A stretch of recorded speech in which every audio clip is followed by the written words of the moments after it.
That work will take quite some time.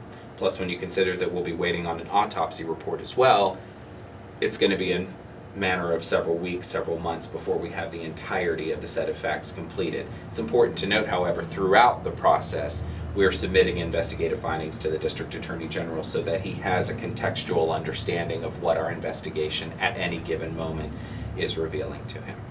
So to be clear, I'm sorry, was he armed? Not at this point. We don't have information to suggest he was armed.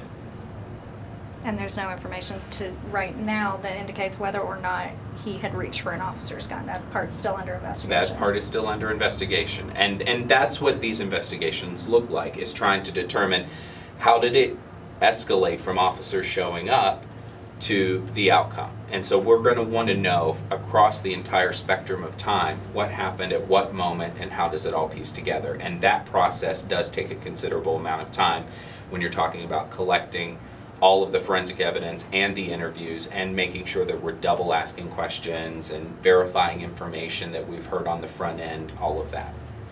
The home, sorry. Good. The home where this was at, it's kind of uphill and it looks to be kind of in a corner blocked in by some other houses. Do you know if he was tased, I assume tased first, as he was on the porch or coming off the porch? It's my understanding that the actual shooting itself occurred between 50 and 52. So if you've been to that neighborhood, and I've not, so I don't know the lay of the land there, but that's where that incident, the shooting incident, occurred between 50 and 52. I don't know in relation to that where the officer attempted to subdue him using his stun gun. So it's possible he tried to run?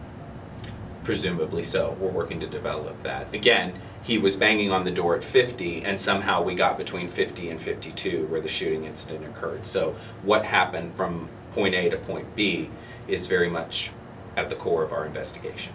The preliminary release that we got this morning said that there was a struggle. Can you elaborate on that at all? Not beyond what we've already disclosed. Were the officers injured? I'm unaware of their injuries.